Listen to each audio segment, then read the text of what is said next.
What's going on, everybody, and welcome to the Other Side of the Firewall podcast. We talk about the latest and greatest of cybersecurity news, as well as we highlight those movers and shakers and glass ceiling breakers, those people of color who made it to the other side of the proverbial firewall.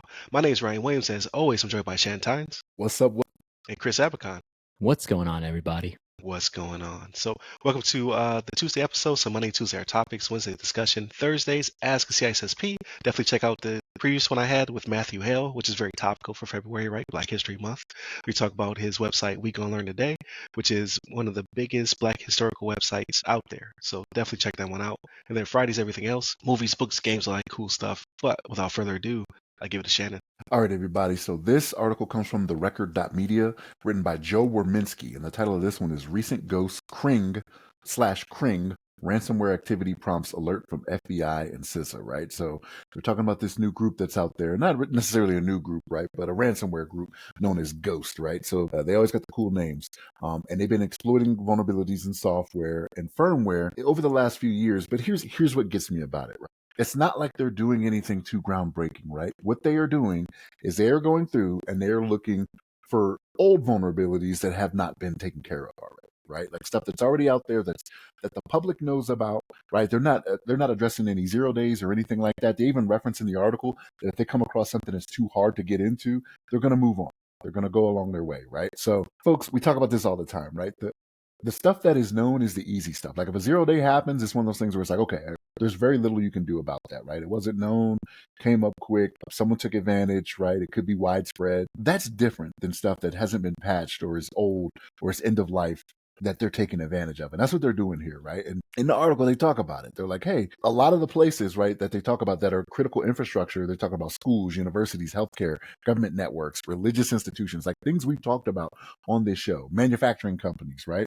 Like if you deal in these fields like this, you gotta do better, right? Like even if you don't have a large cybersecurity team, a lot of this stuff is very easily taken care of for you, especially if you're in the Microsoft world, right? So Microsoft makes it very easy, to make those patches available and things of that nature. Now, if it's a third party or some other type of thing, like if it's Adobe or whatever, right? That's a little bit different. You got to work a little harder for it, right? But I say this a lot, and I find myself saying it a lot. And as I'm thinking about it now, it's disheartening, right? Like I hate to see this, but why are we at this point now?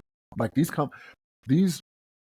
IT companies are making it a lot easier for you to get a hold of what you need to patch their systems, right? They're not hiding it from you, right? They've never been hiding it from you, but they're making it more readily accessible. So the fact that Ghost Cring is out here, making waves by doing this with old stuff, like this is not anything new. It's not groundbreaking, but they're out there making their rounds and benefiting from it, right? Because they're a ransomware gang. So they're like, hey, if you want your stuff back, this is what you got to do, right? And now you're panicking because you didn't patch something from 3 years ago. You know what I mean? Or you're operating on an operating system that's no longer supported by, whatever company, right? Red Hat, Microsoft, whatever it may be. But yeah, Chris, what's your thoughts on this? Yeah, I mean, you hit the nail on the head right there, right? So these organizations, they're gonna find the softest targets out there, right? And they happen to be schools, universities, healthcare, government networks, maybe not government networks, maybe local government networks, right? Smaller governments that have, a few, network pieces of network equipment that haven't been patched in 2-3 years or haven't been, inspected at all because they're still working. Just because it still works doesn't mean it's secure. So the whole thing, if it ain't broke, don't fix it, doesn't necessarily apply to IT, especially IT security. That's huge, right? Like, hey, they specifically call it on patched Fortinet security appliances, but it's not just Fortinet. You've got all these other vendors that have patches that send out yearly, quarterly patches or firmware updates, right, to prevent security intrusions into those devices. Go check that out, right, and see if they're end of life. If they're end of life, do your best to allocate resources to get that, replaced, right? I know, I think Cisco, what was it, during COVID, right? It was almost impossible to get a hold of a Cisco device, right? Because of, the chip shortage and stuff like that. You know what? Like months of waiting, months, yeah. Right. I mean, no, specifically for bigger organization, I understand. But if you're a small organization, small, medium-sized business, what's the deal? Go get yourself a Juniper router. Just go ahead. I mean, pretty much the same iOS, right? I'm not sponsored by Juniper, right? Right, you over here. They, or Ubiquiti or whoever else. But yeah, check out different vendors. Like you got to make sure that your devices are up to date. It's the simple things where, and they even call out Adobe's Cold Fusion attacks for servers running Cold Fusion from Adobe, or Exchange servers still exposed to the proxy shell attack. Right, that stuff was patched long ago. But the fact is, these hackers they work from they don't care. They're spraying as much as possible. They're spraying and praying. And if somebody bites, right, it's like they're fishing. They're fishing for ransomware. And unfortunately, the organizations out there that aren't secure, they're getting caught, right? They're using common tools, according to the article, like Cobalt Strike and Mimikatz. That blew up. I was like, yeah, like Mimikatz. Mimikatz. Well, remember Mimikatz? It still works. Cobalt Strike. I mean, it's standard, right? So it's very, very important for you for at least if you're an organization that hasn't really thought about this stuff in a while, consult a third party and have them do a vulnerability scan or vulnerability assessment on your organization, right? They can show you the risks associated with unpatched systems. So maybe some of your processes might be lax in certain areas and maturity, but I understand for small businesses, it's a lot more difficult if you're running a 2, 3, 4-man shop, right, in manufacturing. But sometimes it's worth getting that third opinion, like third party opinion, right? And it could definitely save you a lot in the long run. So that's kind of my thoughts there. But even if you're a small company, it's not like these IT companies are hiding the fact that this particular operating system or equipment is going to end of life on this date. They are Correct, not hiding right. it, and they give you a lot of lead time going into it. They're not like, hey, Yeah. a week from now, we're no longer supporting Windows 10 or whatever it may be. right.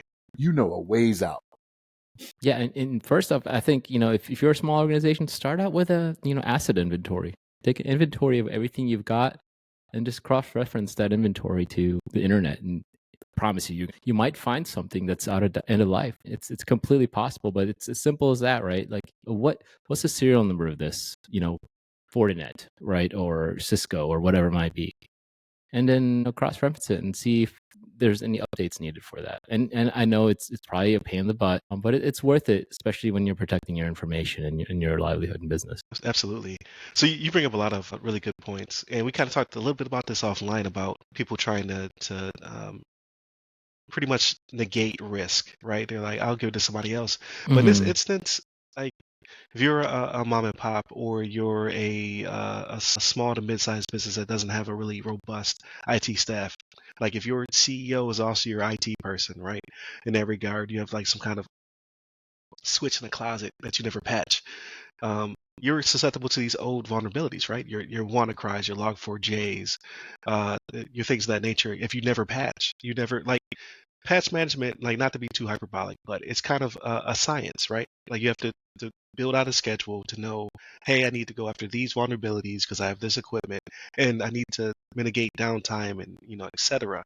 Like these are processes, and if you don't have time for these processes because you're too busy doing biz dev or what have you, then you need to migrate to the cloud. It's not the all be all savior of all cybersecurity, but at least you fall within a shared responsibility model at that point, where you take some of the burden off of you, and then you can hire someone or stretch yourself to take care of your portion of the shared responsibility. Having some protection is better than having no protection.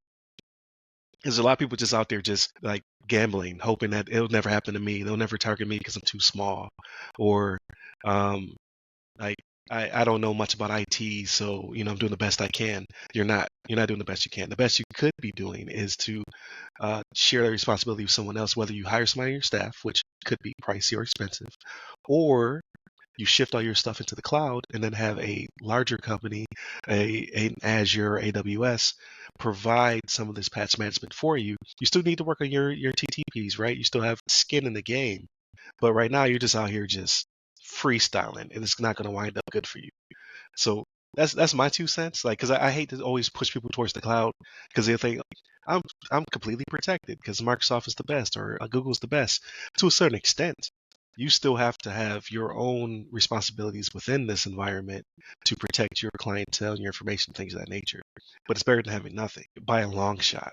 So I just hope people start to kind of bridge that gap. Either if you're on-prem, you hire somebody, or you become a jack of all trades. If you don't have time for that, shift yourself into the cloud, and then you'll have a little bit less responsibility up front. But now you still have to do something, right? It's not magic. You're not entering odds when you 365, right? So I just hope people start to kind of figure that out, because like these organizations that are reporting this, they have less personnel than ever. So this information is not going to be flowing as readily and be as readily available as it currently is in this environment. So you need to start protecting yourself a little bit more, and start to dig into these forums and websites. And again, if you don't have that time, you need to shift it to somebody else who does, whether that be the cloud or hiring staff that can help protect you. And even then, and I can't say this for sure, but I imagine even the lowest tier of service you can get if you offset it to somebody else will offer patching, right? Like I imagine that is the basic that they're going to give you. Like they have other tiers where they'll offer other things, right? Right. If it's a platform as a service, they have no choice but to patch it to some extent. Because you could get bare bones, but like if you were doing nothing before, you'd definitely be doing nothing in that environment. So don't get that. But I kind of digress. I'm going to get off of small businesses next. Because We love I our get small it. businesses. I Love get them. it. It's tough out there. Yeah, it's tough out there. But at the bare minimum, make yourself a harder target than your peers. So do something, regardless of what you're doing out there. Like, don't feel so overwhelmed that you do nothing at all, because you're going to get rolled over. It's going to be bad for you. So definitely continue to hit all the websites that go by our name. You can hit me up personally at RyRy Security Guy. That's RYRY Security Guy. You can find me pretty much on all the platforms, but I'm most active on LinkedIn. Where can they find you, Chris? You can find me on LinkedIn under my name, Chris Abacon. Last name is spelled A Bacon. There it is. Stay safe. Stay secure.